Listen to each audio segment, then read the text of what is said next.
mari sama-sama kita lihat apa amal-amal yang bisa kita lakukan untuk mengetuk pintu langit. Yang pertama, boleh dicatat, boleh diingat, untuk mengetuk pintu langit, apa yang harus kita lakukan? Yang kita lakukan yang pertama adalah taqarrub ilallah. Apa itu amal-amal taqarrub ilallah? Mendekatkan diri kepada Allah. Amal apa, Pak? Ayo, amal apa itu taqarrub ilallah? Amal-amal yang membuat Allah membuka pintu-pintu cintanya. Bayangin, kalau kita sudah dicintai dengan orang, ya pasti orang itu mengerjakan apapun yang mau kita minta. Tapi kalau Allah sudah mencintai kita, wah serem ini, ya. Bank muamalat ini akan jadi bank terdepan. Ya, bank muamalat ini akan jadi bank andalan. Keluarga bank muamalat akan banyak memberi kebaikan untuk orang lain, untuk umat, untuk Indonesia, untuk dunia. Kapan? Ketika melakukan amal yang dahsyat. Apa namanya? Taqarrub ilallah. Apa itu taqarrub ilallah? Taqarrub itu berasal dari qoroba yang artinya kurban, seperti istilah kurban, dia artinya mendekat kepada Allah. Bapak Ibu, silahkan dicatat. Bagi Indonesia wilayah timur, selamat menunaikan ibadah subuh. Masya Allah, sudah masuk subuh duluan, sementara kami belum. Ya, selamat, Masya Allah.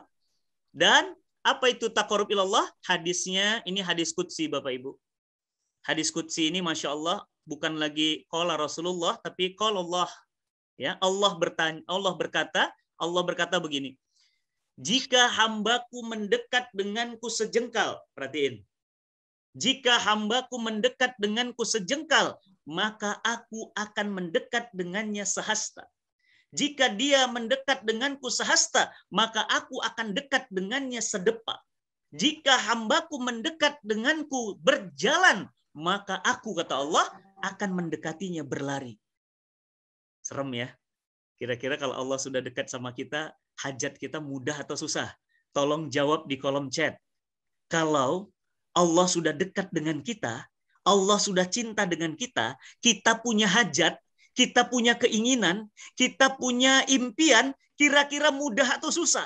Mustahil atau tidak? Tidak. Mudah. Mudah bagi Allah. Kenapa? Allah udah dekat. Bagaimana? Bayangin, kita sejengkal, dia sehasta. Kita sehasta, dia sedepa.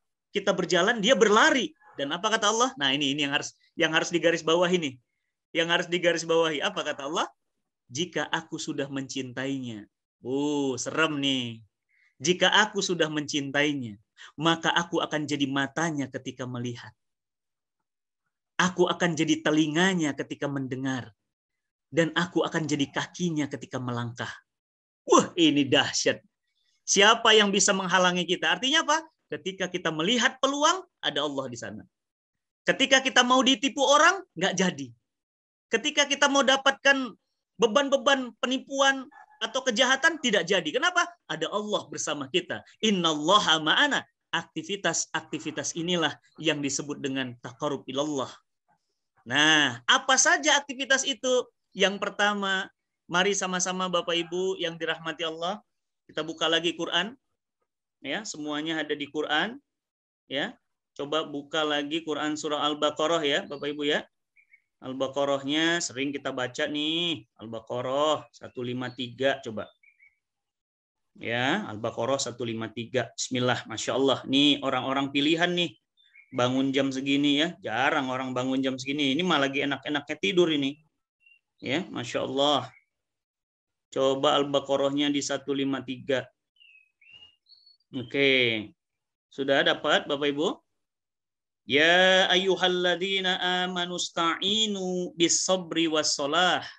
Innallaha ma'as-sabirin. Allah mengatakan di sana, wahai orang beriman, kalau minta tolong, kalau kita minta tolong, itu minta tolonglah dengan cara sabar ya dan sholat. Tapi sabarnya bukan sabar pasif, sabarnya sabar dinamis, sabarnya sabar bergerak. Wahai orang beriman, kalau kamu mau mengetuk pintu langit, kalau kamu mau ditolong Allah, lakukan dua hal, sabar dan sholat. Lah kita ini masih sholatnya telat, gara-gara meeting. Gimana dong? Lebih duluan meeting daripada sholatnya. Sholatnya diakhirkan. Mudah-mudahan ya budaya di Bank Muamalat jauh dari hal demikian. Ya, kalau bahkan azan berhenti dulu. Ya, nanti kita sholat dulu 5 menit, baru kemudian lanjutkan lagi. Masya Allah. Ya, jadi bagaimana agar kita ditolong Allah? Ista'inu bisobri wassalah. Kenapa dengan sabar dan sholat? Karena Allah tegaskan di ayat akhirnya, innallaha, sesungguhnya Allah itu bersama, dekat dengan orang-orang yang sabar. Masya Allah, luar biasa ini. Ya, dan Bapak Ibu sadar nggak? Setiap kali kita sholat, kita selalu baca apa? Baca Al-Fatihah. Betul. Apa yang kita baca? Iyyaka na'budu wa iyyaka nasta'in. Apa artinya? Menyembah dulu, baru minta tolong. Bagaimana kita mau dapat pertolongan kalau kita itu nggak dekat, nggak takorub kepada Allah? Puasa Senin Kamisnya malas, sedekahnya pelit, Kapten Patimura. Betul. Siapa yang sedekahnya Kapten Patimura atau sedekahnya Soekarno-Hatta? Ayo Bapak Ibu, pagi-pagi ini, yuk kita sedekah subuh dulu yuk. Ya, ayo sedekah subuh dulu. Sedekah subuh itu bukan didoakan ustadz, bukan didoakan syekh, bukan didoakan malaikat. Didoakan apa? Malaikat-malaikat Allah. Bayangin. Yang doa bukan ustadz, bukan kiai, bukan macam-macam, tapi apa? Malaikatnya Allah langsung ngedoain. Ya, berarti apa? Kunci yang pertama adalah sabar dan sholat sebagai rangkaian taqarrub ilallah. Yang kedua, Bapak Ibu yang dirahmati Allah, mari sama-sama kita buka Quran, ya, Quran surat Muhammad. Nah, ini nih, ini khususnya untuk Baitul Mal Muamalat ini ya, Masya Allah.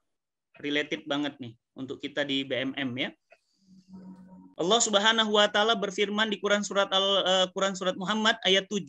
Bapak Ibu semuanya tolong dibuka Qur'annya, dibaca satu huruf 10 pahalanya. Ingat ini bulan Muharram jadi 20. Alif lam mim bukan 30 pahalanya jadi 60 di bulan Muharram. Ya ayyuhalladzina amanu, wahai orang-orang yang beriman, minta tolonglah kepada Allah dengan cara apa? Intan surullah yansurkum. Masya Allah. Mau ngetuk pintu langit, mau dapat hajat kita, pingin punya anak, pingin nambah cabang, ya nambah cabang banknya ya Pak ya. Bapak-bapak langsung nambah cabang, langsung wah, nambah cabang, langsung antenanya hidup. Nambah cabang ya, nambah cabang bank, ya nambah cabang restorannya, ya. Ibu-ibu semua pingin sehat, pingin punya anak soleh, pertolongan Allah bagaimana caranya? Ya ayyuhalladzina amanu, wahai orang yang beriman, intan surullaha, minta tolonglah, pertolongan Allah itu akan datang, yansurkum, tolong agama Allah. Nah, tips yang kedua, agar mendapatkan ketukan pintu langit, dibuka pintunya seluas-luasnya oleh Allah, tolonglah agama Allah. Dan Bank Muamalah ini pasti aktivitasnya menolong agama Allah. Berarti kita ada di mobil, kita ada di kendaraan, yang kendaraan ini secara komunal, tadi dikatakan oleh Pak Permana, secara organisasional, dia adalah kelompok-kelompok penolong agama Allah. Makanya apa? Ayo kita kuatkan di sini, bukan sembarangan. Ada seperti tidak ada. Wujuduhu kadamihi. Dibilang ada, nggak ada. Dibilang nggak ada, ada. Ini ada nggak sih fundingnya? Ini ada nggak sih direktur efisiensinya, operasionalnya? Tapi kok kayak nggak ada. Kenapa? Karena kita menolong agama Allah, berarti kita ini mendapat kehormatan. Kenapa? Sang penolong agama Allah. Berarti kita harus memiliki spirit, kamilah ansarullah. Ansarullah, kami penolong agama Allah. Jika kita menolong agama Allah, coba lihat ayat berikutnya Bapak Ibu, apa yang terjadi? Yansurkum, maka kamu akan ditolong oleh Allah. Coba Bapak Ibu, saya ingin tanya Pak Rusdi, Pak Ridwan, ya Pak Muhtadin, saya ingin tanya, kalau Bapak sudah ditolong, urusannya oleh seorang jenderal. Masih ada jenderal yang lain. Ya. Tapi kalau ditolong oleh Allah, pertanyaan saya, siapa yang bisa menghalangi Allah? Allah katakan kun, fayakun. Allah katakan kun, fayakun. Tidak ada yang bisa menolong kecuali pertolongan Allah. Makanya nggak ada yang mustahil. Bapak Ibu coba lihat bagaimana Nabi Musa ditolong Allah. Dari cara apa? Dari helikopter? Dari militer yang canggih? Tidak. Allah menolong Nabi Musa hanya dengan tongkat.